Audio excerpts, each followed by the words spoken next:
Assalamualaikum warahmatullahi wabarakatuh. Halo teman-teman semuanya. Di sini saya akan menceritakan tentang Kerajaan Sriwijaya. Kerajaan Sriwijaya adalah sebuah kerajaan maritim yang berdiri pada abad ke-7 hingga abad ke-14 Masehi di Sumatera. Kerajaan ini merupakan salah satu kerajaan terbesar dan terkuat di Asia Tenggara pada masa itu. Kerajaan Sriwijaya didirikan oleh Raja Srijanayasa pada abad ke-7 dan mencapai puncak kejayaannya pada abad ke-9. Pada masa itu, Kerajaan Sriwijaya menguasai jalur perdagangan strategis di Selat Malaka yang menghubungkan India dan Cina.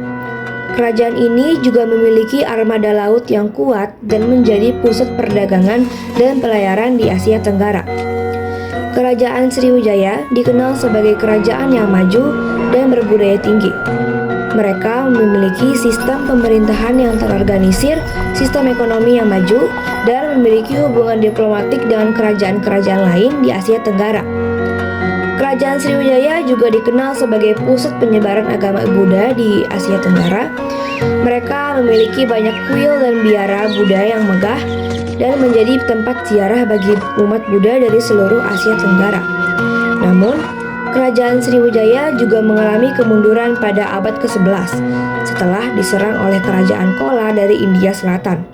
Kemudian, pada abad ke-13, Kerajaan Sriwijaya diserang oleh Kerajaan Singasari dari Jawa. Pada akhirnya, Kerajaan Sriwijaya runtuh pada tahun 1377 karena persaingan dari Kerajaan Majapahit. Warisan Kerajaan Sriwijaya masih dapat dilihat hingga saat ini dengan peninggalan-peninggalan sejarah seperti prasasti, kuil, dan biara Buddha yang masih berdiri di Sumatera dan Asia Tenggara. Kerajaan Sriwijaya juga menjadi sumber inspirasi bagi bangsa Indonesia dan Asia Tenggara dalam membangun identitas dan kebudayaan mereka. Senja terakhir di Sriwijaya. Angin laut berembus pelan di pelabuhan kota Palembang, ibu kota Kerajaan Sriwijaya. Kapal-kapal dagang dari berbagai negeri masih bersandar membawa rempah-rempah, kain sutra, dan emas.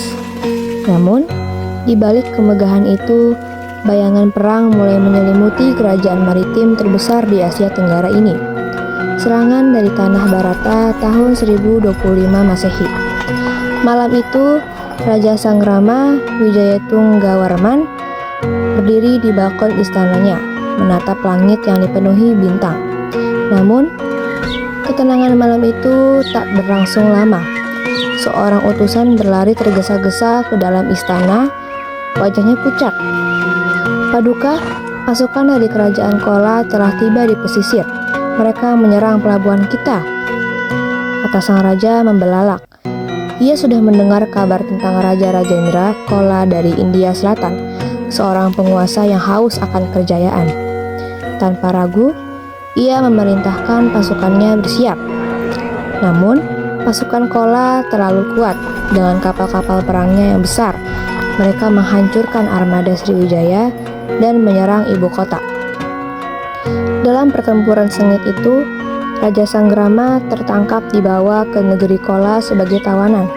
Kerajaan Sriwijaya terpukul. Jalur perdagangan yang selama ini menjadi sumber kejayaan mereka jatuh ke tangan musuh. Namun, Sriwijaya masih berdiri meski dengan luka yang dalam. Bayangan dari tanah Jawa 1275 Masehi. 150 tahun berlalu, luka lama belum sepenuhnya sembuh ketika ancaman baru datang dari timur.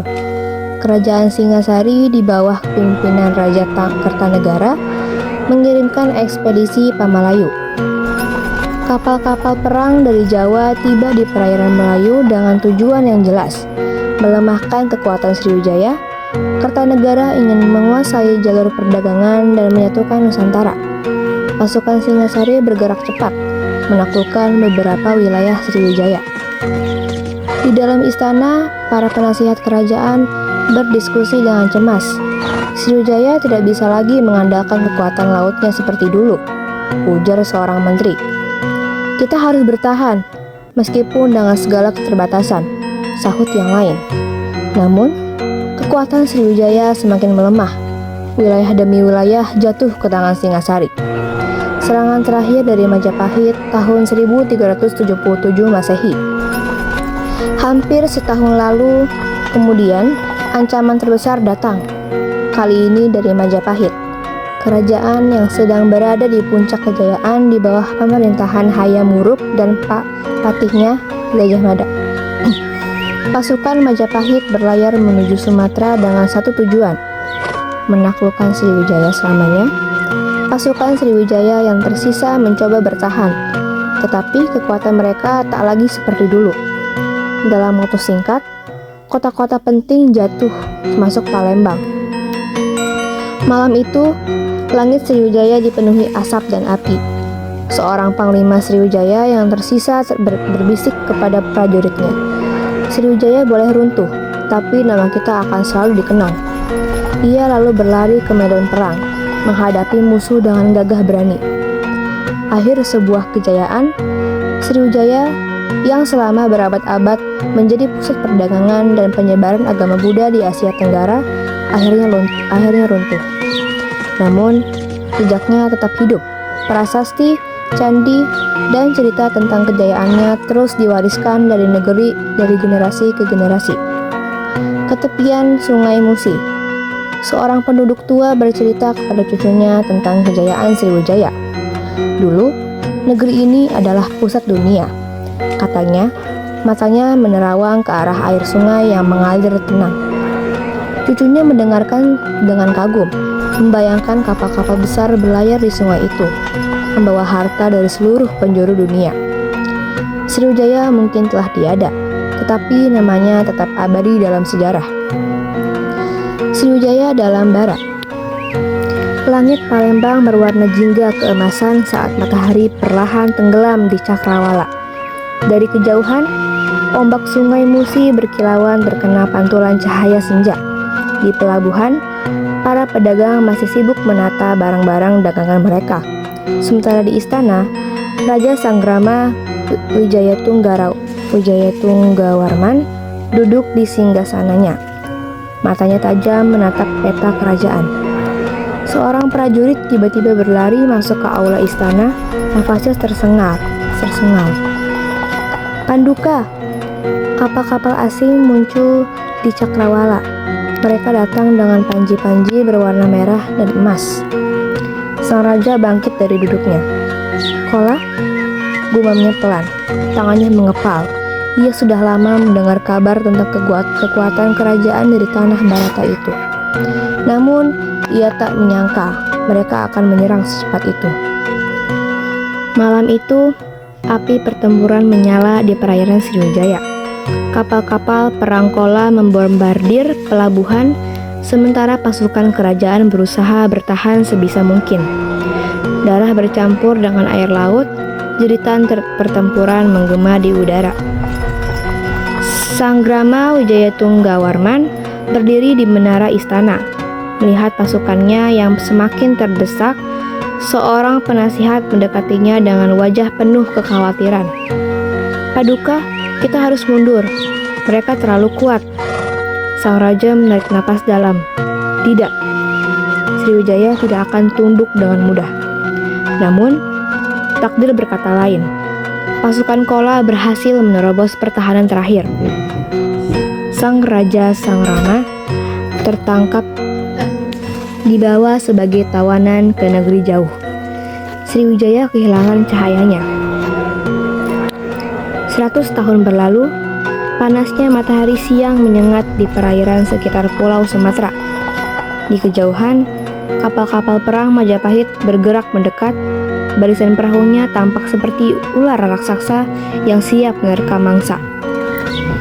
Di atas geladak kapal utama, seorang panglima Majapahit berdiri gagah dengan tombak di tangannya. Ia menghunuskan senjatanya ke arah daratan.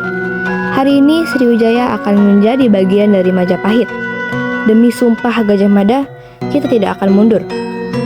Benteng-benteng terakhir Sriwijaya bergetar saat hujan anak panah menghantamnya.